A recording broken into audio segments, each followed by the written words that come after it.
Bismillahirrahmanirrahim. Assalamualaikum warahmatullahi wabarakatuh.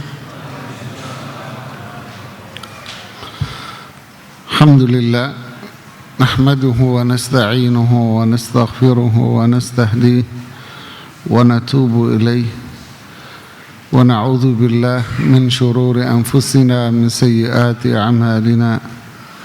May yahdihillahu fala mudilla lahu wa may yudlil fala hadiya lahu.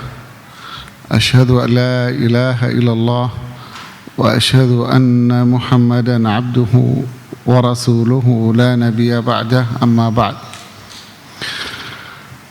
Allahumma 'allimna ma jahilna wanfa'na bima 'allimna warzuqna 'amalan salihan mutaqabbala. Kita di pertemuan kedua pada bab bahasan tentang husnul khuluq di Riyadhus Shalihin sampai pada bahasan hadis-hadis yang disajikan oleh penulis penyusun, yaitu Al-Imam Al-Hafidh An-Nawawi rahimahullahu ta'ala rahmatan wasi'ah.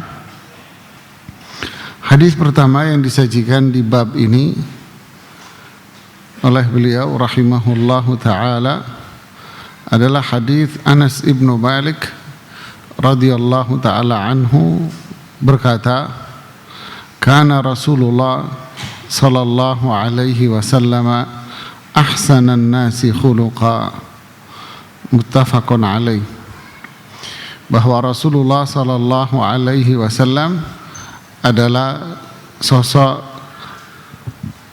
manusia yang paling baik akhlaknya. Hadis disepakati oleh Bukhari dan Muslim.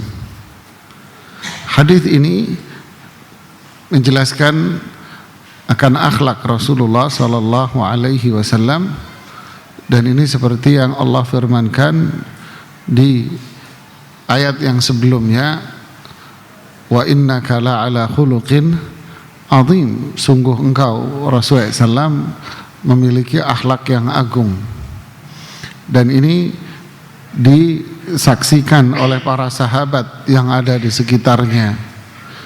Jadi kesaksian para sahabat di sekitarnya, Allah menyaksikan akan kemuliaan akhlak Rasulullah sallallahu alaihi wasallam. Para sahabat yang ada di sekitarnya melihat, mendengar, menyaksikan langsung bagaimana kemuliaan akhlak Rasulullah sallallahu alaihi wasallam. Tentu ini adalah pujian dan berarti ini adalah kebenaran yang tidak bisa diingkari, yang bermakna bahwa inilah suri tauladan pada umatnya. Laqad kana lakum fi Rasulillahi uswatun hasanah, sungguh pada diri Rasulullah sallallahu alaihi wasallam uswah hasanah. Fa inna khairal hadyi hadyu Muhammadin sallallahu alaihi wasallam, sebaik-baik petunjuk adalah petunjuknya Rasulullah SAW. Kenapa? Karena Allah subhanahu wa ta'ala yang mewahyukan, kemudian Rasulullah SAW mempraktekkan, mengamalkan dengan baik, mengajarkan kepada umatnya dengan sempurna. Maka Allah pun memuji dan para sahabat pun bersaksi akan itu semuanya. Ini adalah kesempurnaan akhlak Rasulullah sallallahu alaihi wasallam. Makanya kita punya kewajiban untuk berislam, beribadah, berakhlak, mengikuti dan petunjuk Rasulullah sallallahu alaihi wasallam, bukan kepada yang lainnya, bukan kepada si fulan dan bukan kepada si fulan. Kalau ada ungkapan yang mengatakan kita berakhlak dengan akhlaknya orang Pakistan dan kita berilmu dengan ilmunya orang Madinah dan Mekah, begitu kata kelompok jamaah tabligh. Tentu ini ungkapan yang unik ya, berakhlak dengan akhlaknya orang Pakistan Tapi ilmunya ilmu orang Makkah, Madinah kata mereka. Berarti akhlaknya didasarkan atas akhlak apa?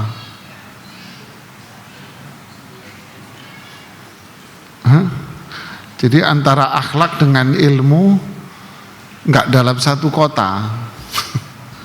Jadi akhlaknya sendiri, ilmunya sendiri. Berarti yang berakhlak, akhlaknya tidak berpijak sama ilmu. Enggak tahu akhlaknya siapa itu yang dipakai. Jadi tentu ini keunikan ya. Kenapa kalau harus berakhlak dengan ngikutin orang? Ya tentu ini jelas prinsip yang tidak dibenarkan. Kita berakhlak dengan akhlaknya Rasulullah sallallahu alaihi wasallam. Bukan berakhlak dengan akhlaknya si fulan ataupun si fulan. Para ulama, para sahabat, para tabi'in, tabi'ut tabi'in, tentu mereka juga berakhlak dengan akhlaknya Rasulullah sallallahu alaihi wasallam. Jadi inilah contoh dan suri tauladan yang terbaik buat kita semuanya. Memberikan makna bahwa akhlak itu adalah ilmu. Dan yang kedua, bahwa akhlak itu adalah aplikasi. Jadi bukan aplikasi tanpa ilmu, tetapi akhlak itu adalah ilmu. Belajar, mempelajari petunjuk Rasulullah SAW, setelah itu diamalkan. Ya. Kalau bahasanya Syekhul Islam Ibnu Taimiyah rahimahullah ta'ala dan Ibnu Qayyim rahimahullah ta'ala, inilah kekuatan orang yang beriman. Yang pertama kekuatan ilmu, dan yang kedua adalah kekuatan amal. Seperti yang Allah firmankan, innal insana lafi khusrin illal ladzina amanu wa amilus salihat. Amanu ilmu, wa amilus salihat amal. Inilah dua kekuatan yang harus ada. Jadi akhlak, kalau kita ingin berakhlak dengan akhlak Rasulullah SAW, berarti dimulai dengan kekuatan apa? Ilmu, berilmu, belajar. Lalu setelah itu apa? Amal. Baru dipraktekkan. Tanpa mempelajari petunjuk Rasulullah SAW, maka sikap perilaku yang muncul tentu bukan akhlaknya Rasulullah sallallahu alaihi wasallam. Hadis yang kedua masih sama dari sahabat Anas ibnu Malik radhiyallahu taala anhu. Beliau mengatakan, ma masastu dibajan wala hariran alyana min kaffi Rasulillah sallallahu alaihi wasallam wala syamamtu raihatan qad atyaba min raihati Rasulillah sallallahu alaihi wasallam wala qad khadamtu Rasulullah sallallahu alaihi wasallam 10 sinin fama qala li qad uff wala qala li syai'in fa'altu lima fa'alta wala li syai'in lam af'alhu ala fa'alta kadza, muttafaqun alaih. Saya tidak pernah memegang sutra, baik sutra yang tipis maupun sutra yang tebal, yang lebih lembut dari tangannya Rasulullah sallallahu alaihi wasallam. Dan saya tidak mencium satu aroma pun yang lebih wangi dari aromanya Rasulullah sallallahu alaihi wasallam. Dan sungguh aku telah membantu Rasulullah SAW 10 tahun. Dan beliau tidak pernah mengatakan kepadaku sama sekali uff. Ini kalimat apa namanya, larangan ya, yang melarang seseorang dengan satu kata-kata begitu ya. Makanya sering dikatakan ini artinya gitu ya, atau kalimat yang menegur, melarang orang dengan itu. Dan tidak pernah mengatakan atas sesuatu yang sudah aku kerjakan, kenapa kamu melakukan itu? Dan tidak pernah mengatakan sesuatu yang belum aku kerjakan, Kenapa kamu tidak melakukannya? Hadis riwayat Imam Bukhari. Para jamaah sekalian, ini bicara tentang secara umum ada dua sisi. Sisi penampilan fisik. Yang kedua adalah dari sisi sikap perilaku. Sisi penampilan menggambarkan bahwa Rasulullah Sallallahu Alaihi Wasallam itu senantiasa berpenampilan rapi, bersih, dan wangi. Di sini digambarkan bahwa tangan Rasulullah Sallallahu Alaihi Wasallam itu sangat lembut sekali, sampai dibahasakan seolah-olah, tentu ini sebuah perumpamaan aja, sebuah gambaran aja ya, bukan perumpamaan, gambaran akan lembutnya tangan Rasulullah SAW. Gambaran, jadi sutra itu lembut dan tangan Rasulullah SAW pun lembut gitu ya. Kelembutan, tangannya aja lembut gitu. Apakah berarti Rasulullah SAW itu tidak bekerja? Jawabannya beliau bekerja.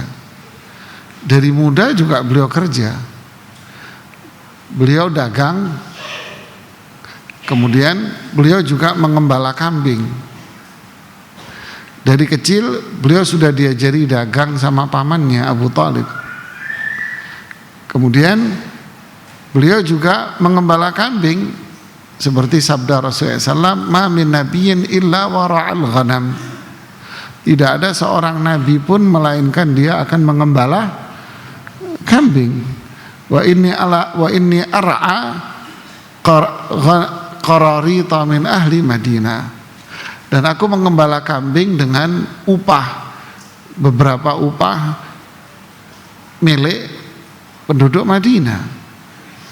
Dia Rasulullah SAW mengembala kambing, membawa kambing-kambing itu ke padang rumput yang ada makanan, air, kemudian menunggui kambing-kambing itu. Ini bukan berarti Rasulullah SAW tangannya halus terus menunjukkan dia orang rumahan, tidak. Tapi Rasulullah SAW bekerja. Kemudian di dalam Islam, ketika Islam, Rasulullah SAW terus juga berdagang.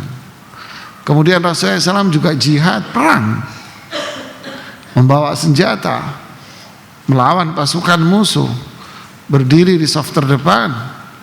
Tetapi tangan Rasulullah SAW tetap lembut ya. Kemudian penampilan Rasulullah SAW berikutnya adalah beliau selalu berpenampilan wangi, rapi, bajunya rapi, bersih, wangi. Dan ini sejalan dengan sabda Rasulullah SAW, hubbiba ilayya min amri dunya an-nisa'u waqtib. Dari perkara dunia yang aku sukai adalah istriku dan minyak wangi. Aku suka minyak wangi. Rasulullah SAW suka menggunakan minyak wangi sehingga penampilannya itu selalu apa? Rapi, wangi, bersih. Nah inilah para jemaah. Laki-laki ya hendaknya, perempuan, laki-laki khususnya ada berpenampilan wangi. Perempuan juga berpenampilan wangi, tapi dibatasi dengan ruang dan tempat. Sedangkan laki-laki tidak, bebas, dia berpenampilan rapi dan wangi dimanapun dia berada. Ya, ini adalah petunjuk Rasulullah Sallallahu Alaihi Wasallam. Inilah seorang Muslim. Ya, seorang Muslim itu jangan kucel, dekil, bau gitu ya. Ya mohon maaf ya. Kita dilarang untuk masuk masjid oleh Rasulullah SAW, sedangkan seseorang itu habis makan bawang. La yaqrabanna musallana. Jangan dekat-dekat masjid saya. Jangan dekat-dekat masjid kalau kalian habis makan bawang putih, bawang merah. Bau. Nanti akan mengganggu orang-orang yang di sekitarnya. Bagaimana dengan yang lainnya? Rokok lebih bau dari bawang. Ya, rokok lebih bau dari bawang. Ah masa? Ya iya kalau Anda merokok masalahnya. Makanya ngeyel. Yang bau kan yang di sebelah Anda. Sama aja orang yang kentut. Enggak kok enggak bau. Ya ente yang hilang. Sampingnya yang kebauan, sama perokok sebelahnya yang bau. Nah inilah artinya apa? Khudhu zinatakum inda kulli masjid. Kalau ke masjid yang rapi, yang wangi. Begitulah Rasulullah SAW dengan keseharian juga beliau rapi, wangi, menggunakan minyak wangi, rapi. Jangan ke masjid dengan bau. Mohon maaf, ada yang bau, badannya bau. Ya, ini tidak mencerminkan perilaku individu seorang muslim yang rapi gitu ya. Nah inilah pada diri Rasulullah SAW. Kemudian berikutnya bicara tentang akhlak Rasulullah SAW. Siapa yang bicara? Yang bicara adalah Anas bin Malik yang membantu Rasulullah SAW di dalam rumahnya 10 tahun. 10 tahun itu sejak Rasulullah SAW hijrah ke Madinah, membangun rumah. Sejak saat itulah Anas membantu Rasulullah SAW sampai beliau wafat. Jadi Anas bin Malik tahu persis apa yang ada di dalam rumahnya.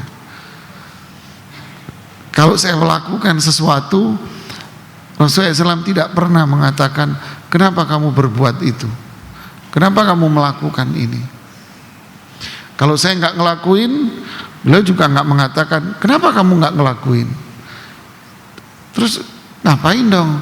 Ya diem aja. Beliau akan meminta haknya sebatas dengan kata-kata yang lebih santun dari itu. Seperti yang dikisahkan oleh Anas bin Malik radhiyallahu taala anhu, bahwa suatu hari pernah beliau menyuruhnya untuk pergi ke membeli sesuatu. Aku pun pergi. Kemudian di tengah jalan aku melihat orang-orang, anak-anak yang sebaya dengan aku, anak-anak kecil. Lalu bermain dengan mereka, lupa dengan itu. Tak lama ada seseorang yang menepuk bahuku. Aku melihat ke belakang, ternyata itu adalah Rasulullah sallallahu alaihi wasallam. Dan beliau hanya mengatakan, "Mana wahai Anas?" Mana Anas? Rasulullah tahu pasti Anas belum beli, main. Tahu. Inilah akhlak Rasulullah sallallahu alaihi wasallam. Beliau tidak mengatakan, kamu ini ya disuruh main, kenapa kamu main? Kenapa gak dibeliin? Enggak nanya. Kenapa gak beli? Kenapa main? Enggak. Rasulullah mana wahai Anas? Oh iya ya Rasulullah, saya beliin. Dia senyum saja. Inilah kemuliaan akhlak Rasulullah sallallahu alaihi wasallam. Artinya apa? Tutur kata beliau itu lembut sekali dengan orang. Apa tutur kata yang lembut itu? Tidak mengeluarkan kata-kata yang memberikan makna menyalahkan atau menyudutkan orang. Lihat ini, Rasulullah SAW tidak mengatakan atas apa yang sudah aku perbuat, kenapa kamu lakukan ini? Pertanyaan, kenapa kamu lakukan? Artinya apa? Menyalahkan, menyudutkan, merasa dirinya lebih tahu, lebih pintar. Kalau dia nggak berbuat, kalau saya nggak melakukan, Rasulullah SAW juga tidak bertanya, kenapa kamu nggak lakuin? Jadi tidak mengucapkan kata-kata yang sifatnya apa? Menyalahkan, menyudutkan, minterin, kata orang Jawa, minterin, tahu minterin? Ngerasa dirinya paling pintar. Ya. Kalau kita seringkali apa? Ya dua-duanya itu. Suka nyalain orang dan minterin. Ya itulah saya dan kita semualah jemaah. Kita harus merubah memang akhlak seperti ini. Ya. Ya, inilah bentuk tutur kata yang baik, yang lembut kepada orang. Itu apa? Tidak menyalahkan orang, tidak menyudutkan orang. Terlebih lagi orang itu orang yang lebih tua dari kita. Anda melihat umpama orang tua Anda salah, Anda bilang, ya nggak boleh ayah begitu. Waduh, orang tua Anda gituin. Anda anak kemarin digituin, Anda malah direndahin. Kamu ini ya, nah, udah habis lah, Anda malah direndahin karena Anda ngerendahin orang. Faham jemaah?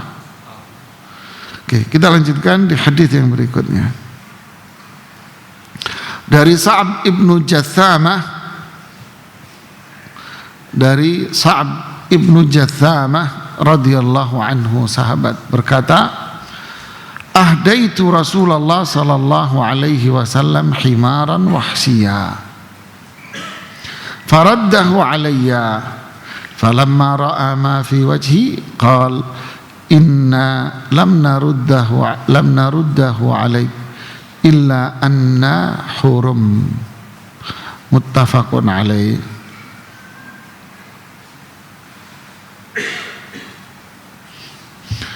Masya Allah, inilah akhlak Rasulullah SAW. Jadi ini mulai menyebutkan contoh-contoh dari apa? Akhlak Nabi.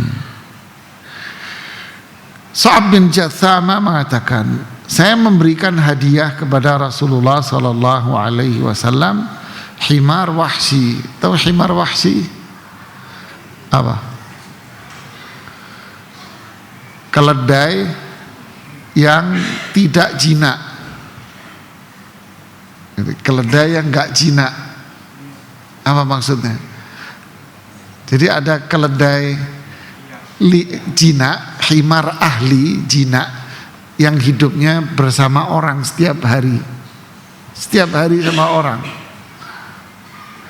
Ada lagi yang himar yang liar, enggak jinak. Apa himar yang wahsyi itu? Tahu? Enggak tahu. Zebra. Itu himar wahsyi, ya, liar. Faraddahu alayya, lalu Rasulullah SAW mengembalikan hadiahnya itu. Ketika Rasulullah SAW melihat apa yang di wajahku, artinya dibalikin itu nggak enak si Sa'ab ini, ya, nggak enak hati gitu bahasa kita ya. Lalu Rasulullah SAW mengatakan, inna lam naruddahu alaik, kami tidak mengembalikan hadiah ini kepadamu kecuali kita apa? Hurum. Apa hurum? Apa? Ya. Kita ini lagi ihram, lagi haram. Maksudnya apa? Ini menunjukkan akhlak Rasulullah sallallahu alaihi wasallam. Yaitu apa? Boleh mengembalikan hadiah orang, tapi dengan apa? Mengembalikan hadiah dengan catatan, satu, Anda meminta maaf kepada dia dulu. Mengembalikannya itu minta maaf. Yang kedua, sebutkan alasannya. Mohon maaf Pak, saya belum bisa nerima. Kenapa? Karena saya belum butuh, umpamanya. Ya. Setelah pembeliannya,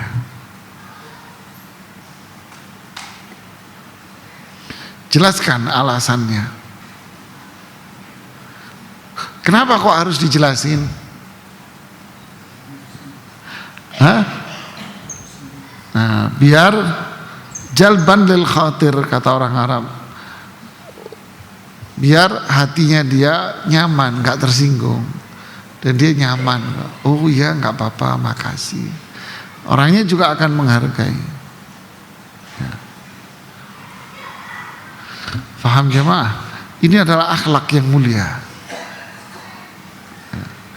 Anda dikasih sesuatu, Anda ngerasa tidak butuh ini. Kalau Anda terima juga mubadzir, ya kan?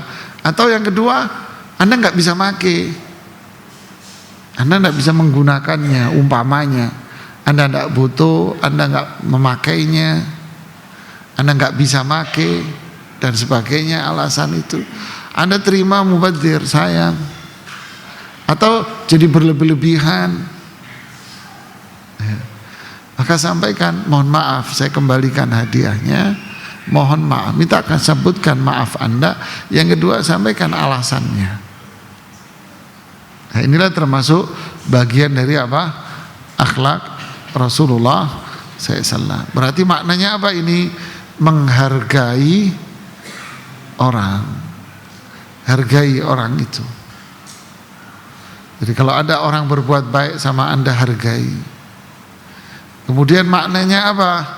Maknanya adalah ambillah sesuatu yang memang itu menjadi kebutuhan Anda. Kalau memang itu kebutuhan Anda, silahkan. Tapi kalau tidak, jangan mubadzir nantinya. Ya. Kemudian contoh lagi akhlak Rasulullah SAW di sini.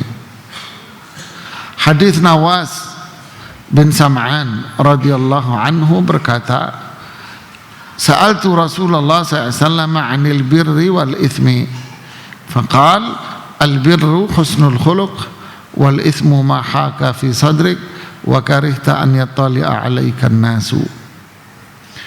Saya bertanya kepada Rasulullah SAW tentang kebaikan dan dosa, keburukan.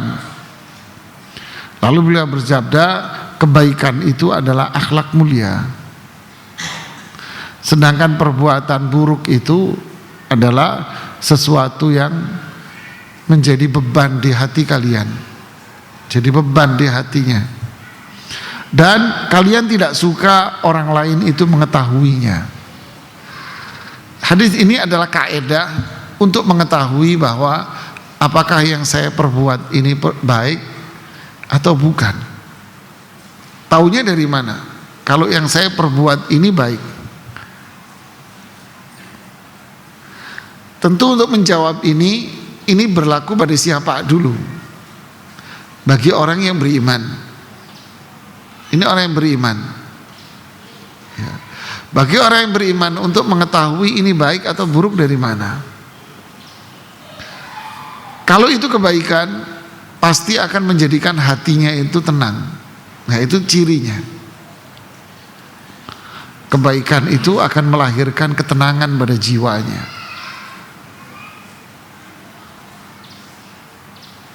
Paham? Ya. Jadi tumaknina, dia tenang kalau habis berbuat itu, tenang, nyaman. Ya, itu baik, Mas. Sedangkan kalau buruk, dia melakukannya melahirkan apa? Galau, gelisah, enggak tenang hatinya. Kemudian yang kedua, dia takut orang lain itu tahu kalau dia berbuat ini. Ini berlaku pada siapa? Orang yang beriman. Tapi kalau orang yang tidak beriman dan hidupnya memang udah terbiasa dengan maksiat, maka ibarat penyair mengatakan, ma li jurhin bimayyiti ilami. Orang mati, Anda cincang-cincang, dia nggak terasa sakit. Orang mati Anda lukai, Anda sakiti, nggak sakit ya. Maksudnya apa? Kalau orang sudah terbiasa maksiat, maka kemaksiatan yang dia lakukan itu tidak akan melahirkan apa-apa. Dia bahkan dia merasa apa? Biasa. Dia biasa, bangga dia atas maksiat. Kenapa loh? Malah orang lain yang mengkritisi disalahkan. Dia santai aja. Mohon maaf, perempuan umpama, dia duduk membuka auratnya, terlihat pahanya, bahkan menggunakan baju yang belum jadi, ya, bajunya belum jadi itu, punggungnya kelihatan, Dia biasa aja ditonton semua orang, bahkan menunjukkan dia bangga dilihatin orang, berarti dia cantik, dirinya bagus dan seterusnya. Bangga, dia nggak ngerasa. Kalau ada orang yang ngeritik, lo aja yang ngeres. Aduh. Orang lain yang disalahkan. Ya, orang lain yang disalahkan. Begitulah seterusnya mereka yang ini orang pada sholat Jumatan, dia duduk di depan kagak sholat, biasa aja, cuek aja, nggak ada malu, nggak ada.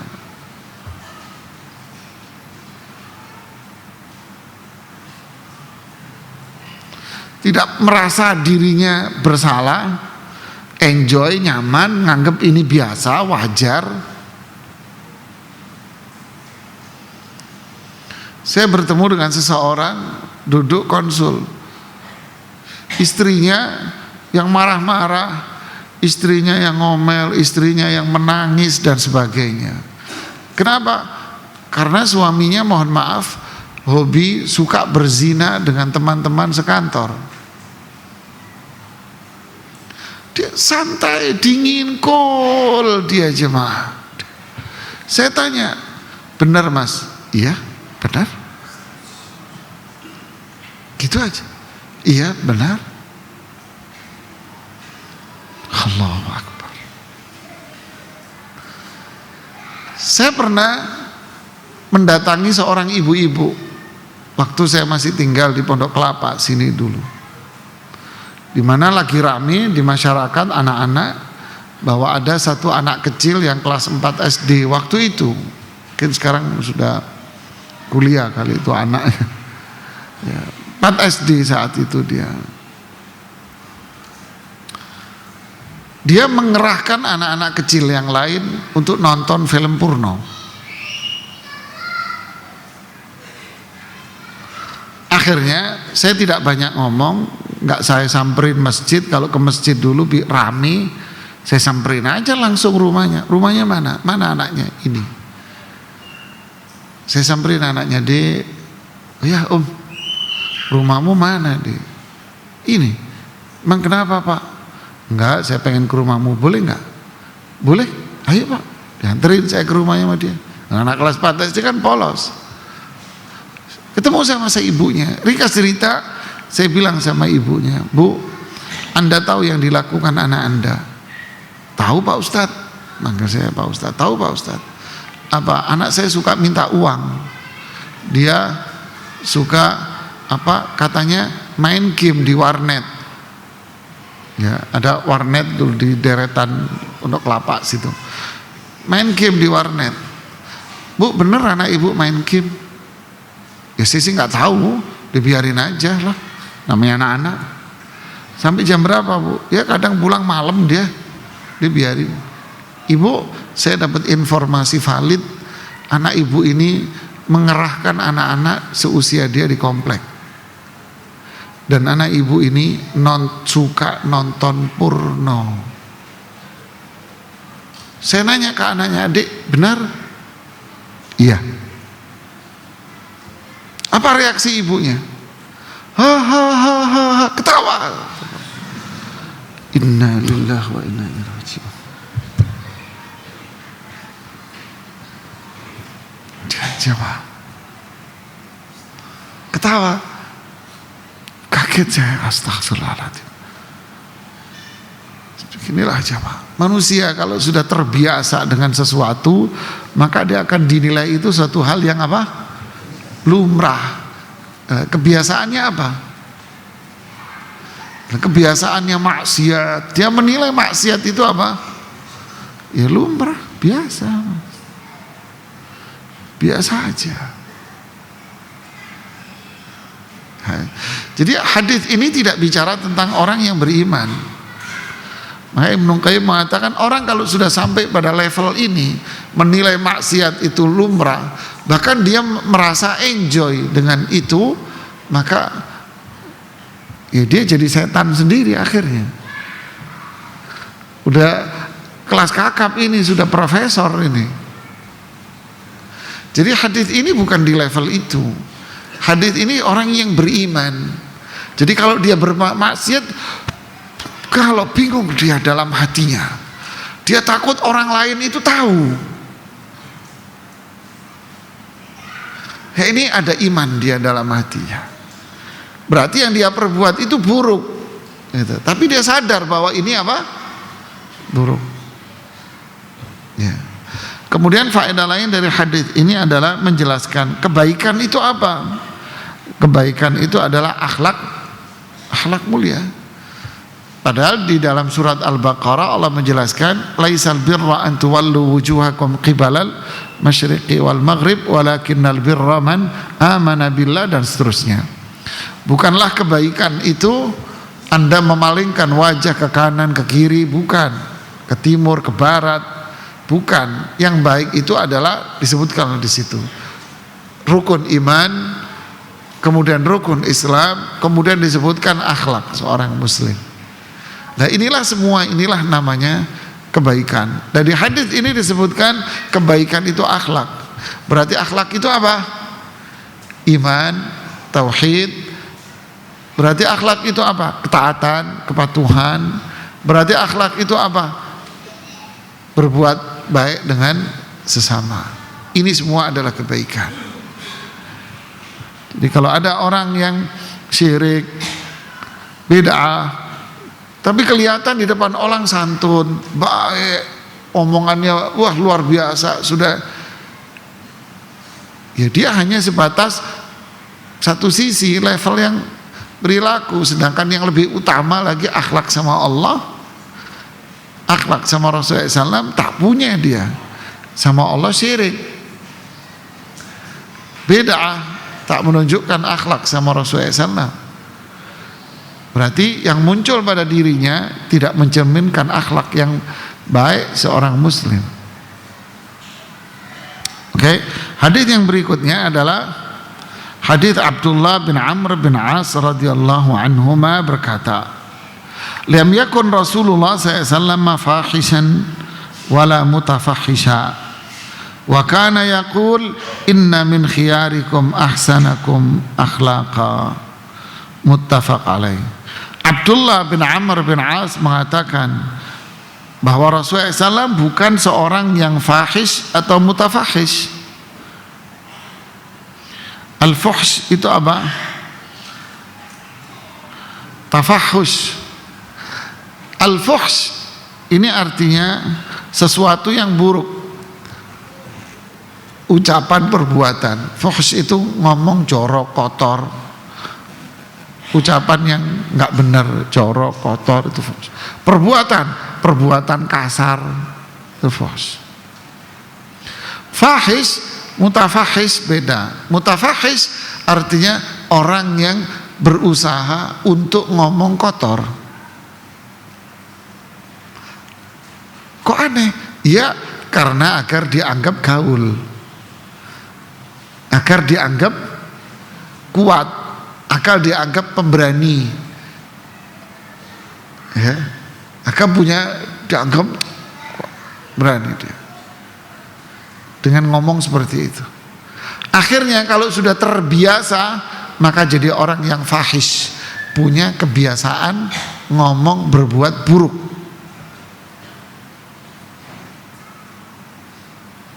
Contoh ya, pengendara motor, ini orang melanggar, motong dan sebagainya. Anda ngeliatin aja, Anda lihat aja apa jawaban dia? Minta maaf? Atau muncul kata-kata kotor dari dia? Apa lo lihat-lihat gue? Innalillah. Dia yang salah, Mas. Anda nggak ngapa-ngapain, cuma ngelihat doang. Di mukanya udah melotot gitu, seolah-olah Anda ngajak berantem, padahal Anda nggak ngapa-ngapain. Anda cuma ngelihat, ingin ngasih tahu, Mas jangan, kan gitu kan. Tapi jawabannya apa? Kenapa kok tiba-tiba dia ngomong kasar? Ingin menunjukkan, mungkin dia ingin menunjukkan kalau dia ini nggak mau dianggap salah. Ingin menunjukkan kalau dia ini loh gue, laki, gue. Awalnya gitu, tapi berikutnya akhirnya menjadi apa? menjadi setting dia, menjadi kebiasaan dia. Kayak kemarin saya masuk ke kompleks saya, sempit, spion saya turunin, spion dia nggak diturunin, nggak bisa. Saya buka kaca saya bilang, Pak, saya tunjuk spionnya, tak suruh nutup. Dia paham maksudnya spion, tapi dia kan nggak mau merasa dianggap turun jabatan gitu, padahal cuma nurunin spion. Dibuka matanya melotot, saya liatin, kasihan nih orang, lapar kali dia. Jadi inilah manusia aja, fokus itu jadi sifat yang melekat jadi dia. Ibaratnya nggak ada angin, nggak ada hujan, nggak ada panas, nggak ada apa-apa, jeplak aja tuh mulutnya kasar. Jadi akhirnya jadi sifatnya dia.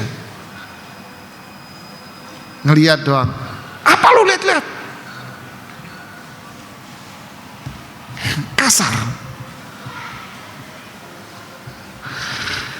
Ya, kita lanjutkan setelah sholat isya. Bismillahirrahmanirrahim. Alhamdulillah, salatu wassalamu ala rasulillahi wa ba'd. Kita masih di hadis Abdullah bin Amr bin As. Sini menjelaskan akhlak Rasulullah SAW dalam berbicara, bahwa beliau sallallahu alaihi wasallam santun dalam berbicara. Beliau lam yakun fahishan wala mutafahisha, tidak mengucapkan kata-kata yang kotor, perbuatan yang tidak baik, dan itu bukanlah kebiasaan Rasulullah sallallahu alaihi wasallam. Makanya dilanjutkan dengan ucapannya, sabdanya, inna min khiyarikum ahsanakum akhlaqa. Orang yang paling mulia di antara kalian adalah yang paling baik akhlaknya. Akhlak sama Allah, akhlak sama Rasulullah SAW, akhlak dengan sesama. Jadi bukan hanya sekedar dengan sesama, tidak. Orang yang paling baik di antara kalian, yang paling baik akhlaknya. Akhlak sama Allah, tauhid, tidak syirik. Akhlak sama Rasulullah SAW, taat, tidak maksiat, tidak bid'ah. Akhlak dengan sesama manusia dalam berbicara dan dalam bersikap. Tutur katanya tidak kasar, perbuatannya juga. Makanya di ayat yang sering Anda dengar, digabungkan antara ketakwaan dan tutur kata. Ya ayyuhalladzina amanu taqullaha wa qulu qawlan sadida. Wahai orang-orang yang beriman, tuh, orang yang beriman, bertakwalah kalian kepada Allah dan ucapkanlah tutur kata yang baik. Jadi inilah orang yang beriman. Berarti orang yang punya iman adalah orang yang beramal soleh dan orang yang berbicara baik. Inilah iman, digabungkan dengan perbuatan dan ucapan. Jadi kalau orang yang berakhlak, nah inilah mereka, iman, ketakwaan, dan tutur kata yang baik. Ya, ini yang bisa kita sampaikan di kesempatan kali ini. Kita akan lanjutkan hadis-hadis berikutnya tentang keutamaan akhlak dan akhlak Rasulullah sallallahu alaihi wasallam. Silakan kalau ada yang mau bertanya. Silakan, Mas. Waalaikumsalam warahmatullahi wabarakatuh. Amin, Allahumma amin.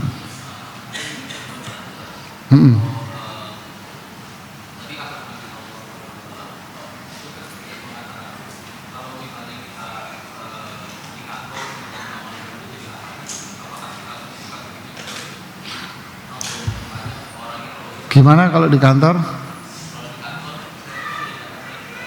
Hah? Seperti apa? Mengamalkan seperti apa?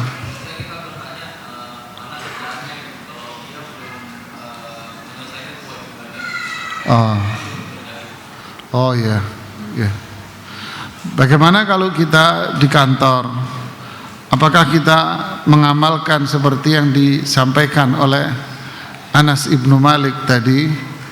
Ya. Kenapa kamu mengerjakan ini? Kenapa kamu tidak mengerjakan ini? Jadi kan pertanyaannya itu kenapa sebetulnya? Kenapa kamu kerjain ini? Ya kan? Terus kalau dia nggak ngerjain, kenapa nggak kamu kerjakan? Lalu pertanyaannya apa? Yang harus ditanya ke dia. Pertanyaannya adalah mana pekerjaanmu? Beda nggak? Itulah. Karena Rasulullah SAW nanyanya kepada Anas, mana Anas? Ya kan? Mana? Rasulullah SAW tidak mengatakan kenapa kamu nggak kerjain, enggak.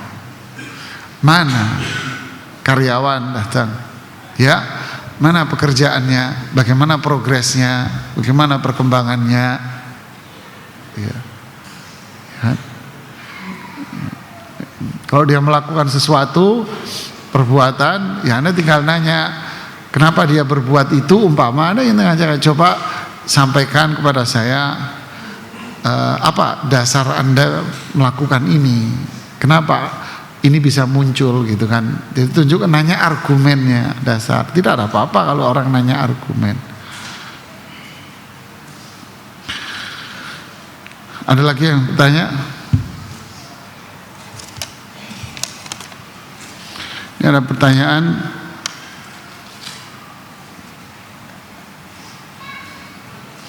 Kaitan iman dengan takwa. Nah, tadi itu sudah dijelaskan di pertemuan di bagian terakhir.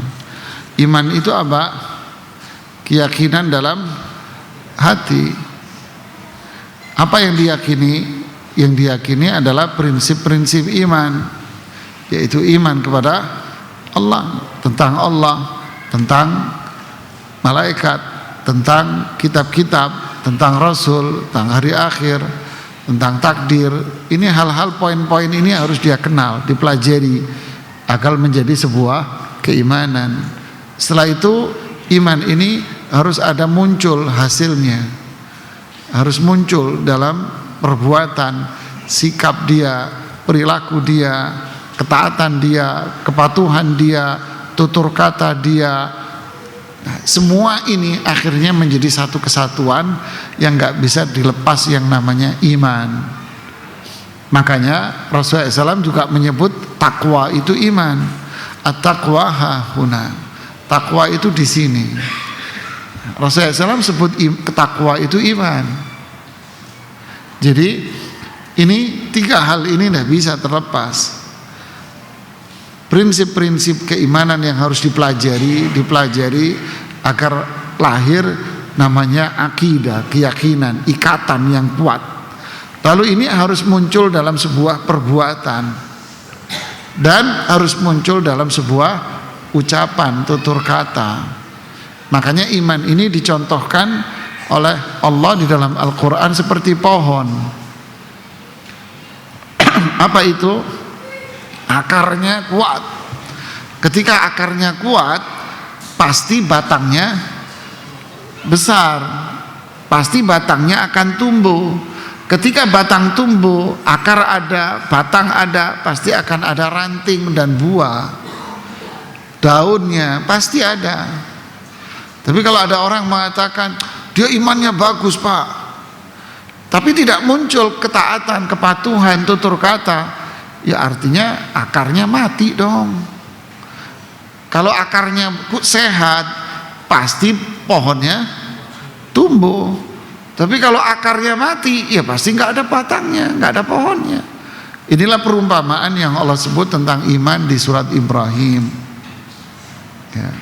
Jadi akhirnya ini tiga kesatuan iman itu, keyakinan, kemudian perbuatan dan ucapan. Nah, ini komponennya semuanya. Man kana yu'minu billah wal yaumil akhir falyaqul khairan. Siapa yang beriman kepada Allah dan hari akhir, hendaknya dia mengucapkan tutur kata yang baik. Innamal mu'minuna alladzina idza dzukirallahu wajilat qulubuhum. Orang beriman itu kalau disebut nama Allah takut hatinya, iman dalam hati. Wa idza tuliyat alaihi ayatuna zadathu iman. Dibaca Al-Qur'an berarti apa? Mulut, membaca Quran, mempelajari Al-Quran, maka imannya nambah lagi kan? Begitulah seterusnya. Jadi nggak mungkin iman yang penting kan hatinya Pak. Ya penting hatinya. Kalau perbuatanmu maksiat ya berarti hatimu rusak kan, gitu kan ya. Ya.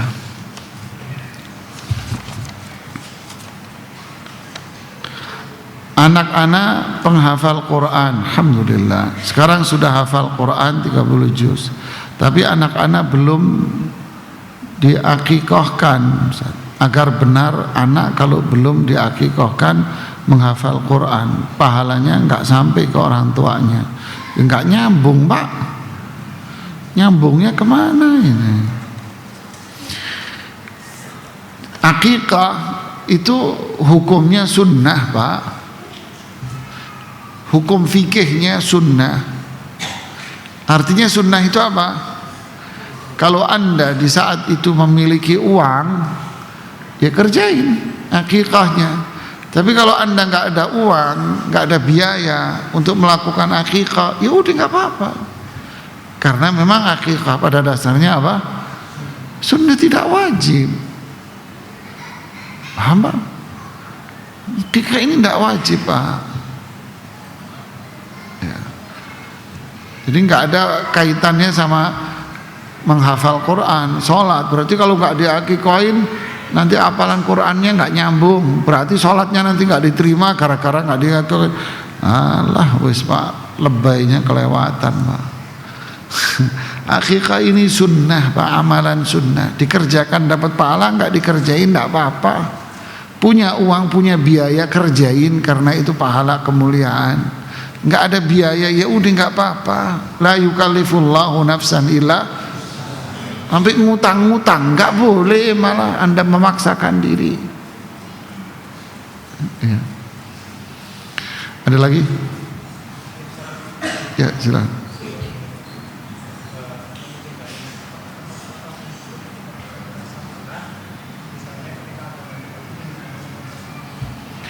Apakah termasuk akhlak yang buruk ketika agama kita dihina? Jawabannya tidak. Marah itu kan ada dua macam jemaah. Pertama, marah muncul karena hawa nafsu. Marah hawa nafsu itu apa? Ya yang sering terjadi. Ya hawa nafsu. Marah ini marah itu umumnya rata-rata marah hawa nafsu.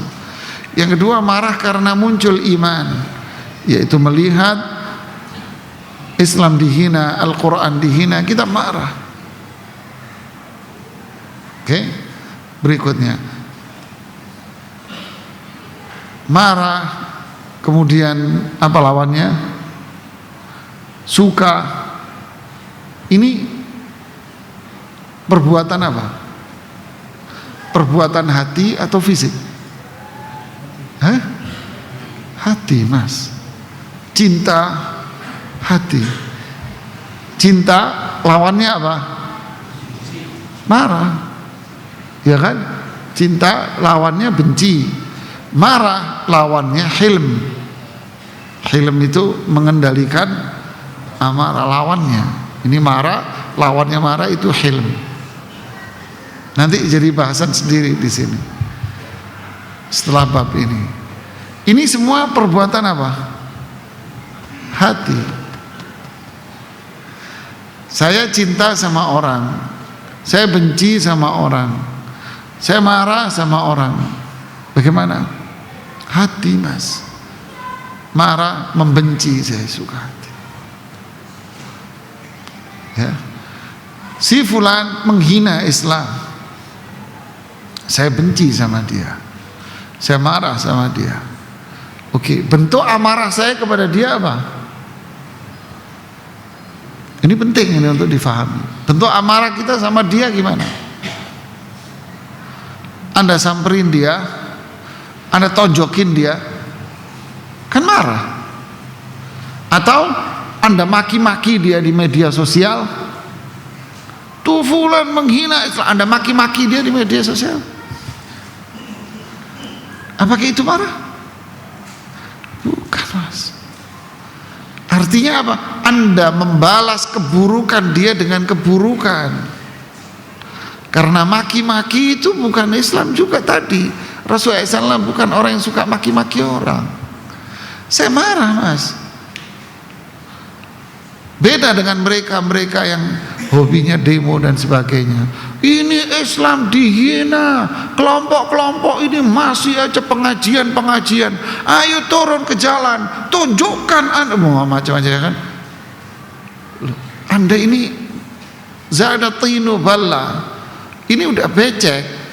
Ini orang menghina. Anda tunjukkan perlawanan. Yang terjadi apa? Tambah runyam, Mas. Lalu terus gimana dong Ustadz? Gimana caranya, etikanya di dalam Islam? Sampaikan kepada mereka yang berwenang untuk melakukan itu. Ya kan? Kalau Anda mau, ya ajuin aja ke kepolisian dengan tuduhan, kan ada klausul pasalnya. Penghinaan agama, penistaan agama. Ajuin ke kepolisian. Aduin gugatan ke penistaan agama kepada si fulan.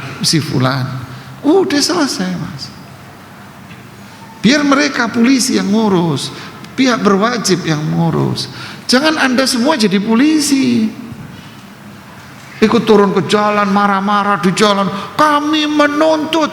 Opo karepmu, Mas? Maunya itu apa? Terus di media sosial ikut marah-marah. Apa maksudnya? Terus muncul lagi yang berikutnya apa? Boikot produk mereka. Boikot produk mereka sing dodol tonggomu, Mas. Yang jual produk tetangga inti Muslim. Iya tidak? Yang jual produk siapa? Tetangga inti, Mas. Anda mematikan ekonomi. Kalau mau boikot, negara yang memboikot, bukan kamu. Negara yang menghentikan ekspornya, negara semua yang punya kuasa melalui departemen kementerian yang terkait dihentikan, lalu pemerintah akan memberikan pengganti solusi. Nah ini yang benar. Loh kalau Anda turun, mari kita boikot. Larangan Mas tonggamu.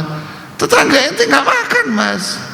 Gak bisa bayar SPP sekolah, Mas. Cobalah mikir pakai ini, jangan mau dikomporin sama kadal. Pikir yang pinter, yang cerdas, Mas. Saya marah memang, iya. Masa saya marah, saya bilang-bilang sama kamu, Mas saya marah lu. Masa saya bilang-bilang? Saya marah, hati saya marah, saya benci itu. Terus saya doain semoga Allah menunjukkan kekuasaannya kepada orang-orang yang menghina Islam. Udah cukup. Selebihnya apa? Laporkan kepada yang berwajib, biar mereka polisi yang berwajib yang ngurus. Udah tentrem nih, aman. Boikot, ya sampaikan ke pemerintah lah untuk memboikot. Bukan ente yang boikot lah, kacau balau. Pergi di sweeping warung-warung kayak waktu itu. Ini maunya apa kamu, Mas? Ini dagangannya orang, haram ente ngambil barang dagangan orang. Mikirlah yang jernih, Mas, yang jernih. Loh itu di Arab, ya, di negeri ini, di Timur Tengah. Loh yang melakukan siapa? Penduduknya apa kerajaannya? Kerajaannya yang melakukan, Mas. Lalu kerajaannya memberikan solusi pengganti ke masyarakat. Loh kalau ente yang ngelakuin lah, maling namanya, Mas. Ngambil barangnya orang kamu buang di pinggir jalan. Coba pikirin, bikin suasana politik kacau. Yang memanfaatkan siapa? Yang memanfaatkan adalah lawan politik dari pemerintah yang berkuasa. Itu dikomporin sama mereka. Jadilah orang pinter, Mas. Ya. Marah, Suka, cinta, benci ini hati. Saya mencintaimu, gombal mas. Cinta itu hati, bukan mulut. Tunjukkan dengan sikap perilaku yang baik. Contoh, kita benci sama kekufuran, kita benci sama kesyirikan, benci. Terus kalau ada orang kafir di depan ente ngapain? Pak, saya benci sama anda. Yalah, ruhnya malah tatanan sosial masyarakat. Rasulullah SAW berakhlak mulia sama siapapun. Akhlak Rasulullah baik sama teman dan lawan, ya kan? Dan seterusnya. Ini bahasan panjang karena ini prinsip iman yang harus difahami. Jangan mudah anda terprovokasi. Ya, wallahu a'lam. Ada lagi? Sebentar.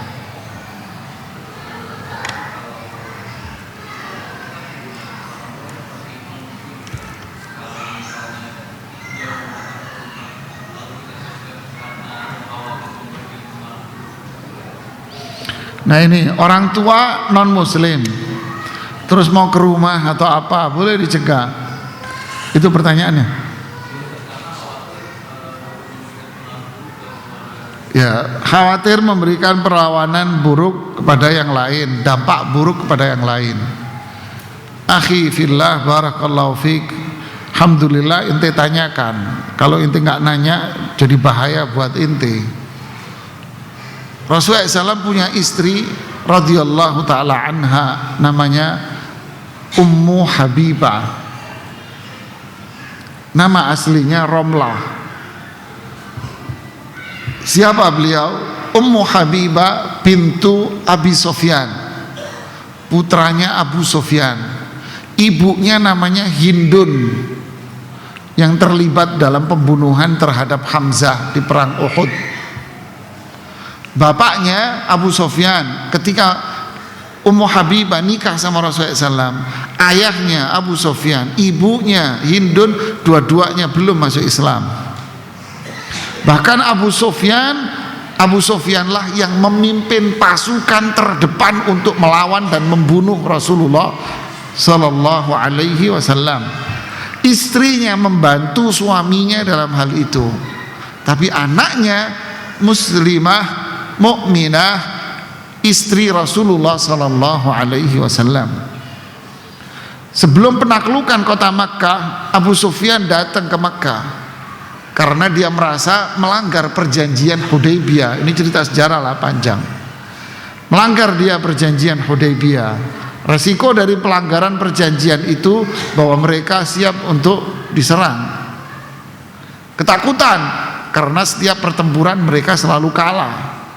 Akhirnya mau negosiasi ulang, datang ke Abu Bakar ditolak, datang ke Umar ditolak. Anda tahu endingnya kemana Abu Sufyan?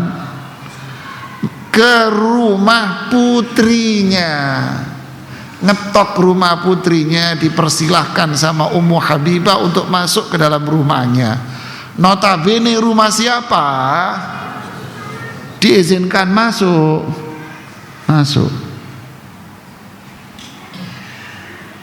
Mas. Asma putri Abu Bakar As-Siddiq radhiyallahu taala anha. Asma putri Abu Bakar dari istri yang pertama. Sedangkan Aisyah adik Asma putri Abu Bakar dari istri yang kedua. Asma dari istri yang pertama, ibunya yang pertama itu dicerai sama Abu Bakar karena tidak mau masuk Islam di awal-awal Islam. Dia memilih agama syirik. Sampai hijrah ke Madinah, ibundanya tetap nggak Islam. Sampai kalau nggak salah sampai mati. Ketika Asma di Madinah, ibundanya datang sambil bawa-bawa makanan, mau jenguk putrinya. Asma tak tahu hukumnya. Apa hukumnya? Asma pergi ke rumah Rasulullah SAW. Ya Rasulullah, ini ibuku datang dengan membawa makanan. Bagaimana? Samperin ibumu, sambut ibumu. Dia datang untuk meminta bantuan juga. Bantuin ibumu. Gimana?